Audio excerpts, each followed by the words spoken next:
छत्रपती संभाजीनगर शहरातील उस्मानपुरा येथील एका व्यक्तीने जय भवानी बँकेचे 2 लाखांचे कर्ज घेतले होते, परंतु बँकेचे संचालक नारायण कुचे आणि त्यांचे बंधू त्यांना वारंवार त्रास देत असल्याचे चिठ्ठीमध्ये लिहून या व्यक्तीने आत्महत्या केल्याने एकच खळबळ उडाली आहे। या प्रकरणी पोलीस अधिक तपास करत असून आमदार नारायण कुचे यांनी या आरोपाचे खंडन केले आहे। जगदीश सुरभोये असं आत्महत्या केलेल्या व्यक्तीचं नाव असून त्यांनी आमदार नारायण कुचे संचालक असलेल्या बँकेकडून 2 लाखांचे कर्ज घेतले होते। तसेच आमदार नारायण कुचे आणि त्यांचे बंधू देविदास कुचे त्यांना धमकी देत असल्याचे कारण त्यांनी सुसाईड नोटमध्ये लिहिले आहे। या प्रकरणाविषयी उस्मानपुरा पोलिसांशी संपर्क साधला असता त्यांनी यावर बोलण्यास नकार दिला आहे। ही सुसाईड नोट खरी आहे की खोटी याचा तपास पोलीस करत असून या घटनेची उस्मानपुरा पोलीस ठाण्यात नोंद करण्यात आली आहे। या प्रकरणी शहानिशा करूनच पुढील कारवाई केली जाईल अशी माहिती पोलिसांनी दिली आहे। तर या प्रकरणी आमदार नारायण कुचे यांनी या आरोपाचे खंडन केले आहे। मला काल माझे पुतणे मोतीलाल कुचे यांनी मला माहिती दिली की जगदीश सुरभोये माझ्या साल्याने आत्महत्या केली म्हणून, म्हणजे मोतीलाल कुचेचा साला आहे। साल्याने आत्महत्या केली म्हणून मला फोन आला।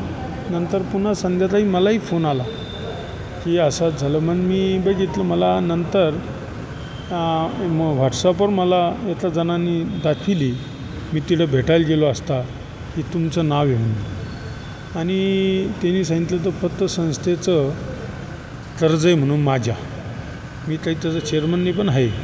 मग त्याच्यानंतर मी त्याची शहानिशा व्हा म्हणून, बाबा ही चिठ्ठी डुप्लिकेट येता, मी त्याला आयुष्यात कधीही बोललेलो नाही, मी कधी आयुष्यात त्याच्या संपर्कात आलो नाही, त्याला फोनद्वारे कधी संपर्कात आलो नाही किंवा प्रत्यक्षात भेटलो नाही, त्याचा आणि माझा कधी संबंध आला नाही व्यवहाराचा। नातेवाईक आहे, माझ्या जवळचा नातेवाईक आहे। त्याची बहीण म्हणजे माझी सून ती डायरेक्टर आहे माझ्या पतसंस्थेत, त्याचा मेहुणा माझ्या पतसंस्थेत नोकरीला आहे मोतीलाल कुचे म्हणून, त्याच्यामुळं तो जवळचा नातेवाईक आहे। पण खोटं ती चिठ्ठी नेमकी त्याच्या हातात नाही, एका दुसऱ्या माणसाने चिठ्ठी त्याला दाखवली पोलीसवाल्याला, म्हणून मला संशय आला की माझी राष्ट्रीय द्वेषापोटी कोणी बदनाम करण्याचा प्रयत्न करतात का, म्हणून मी स्वतः CP साहेबाला विनंती केली याची सत्वल चौकशी होऊन द्या, कारण की त्यांनी सांगितलं फोनद्वारे धमकी दिली।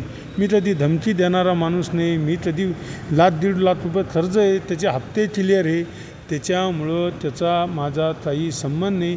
राष्ट्रीय द्वेषापोटी मला बदनाम करण्याचा प्रयत्न करीत आहे, म्हणून मी माननीय पोलीस आयुक्त छत्रपती संभाजीनगरला CP आयुक्त साहेबाला भेटलो आणि त्यांना मी सांगितलं याची सखोल चौकशी झाली पाहिजे, ही चिठ्ठी त्यांना लिहिलेली नाही का आहे, खोटी आहे, माझी बदनाम करण्याचा प्रयत्न।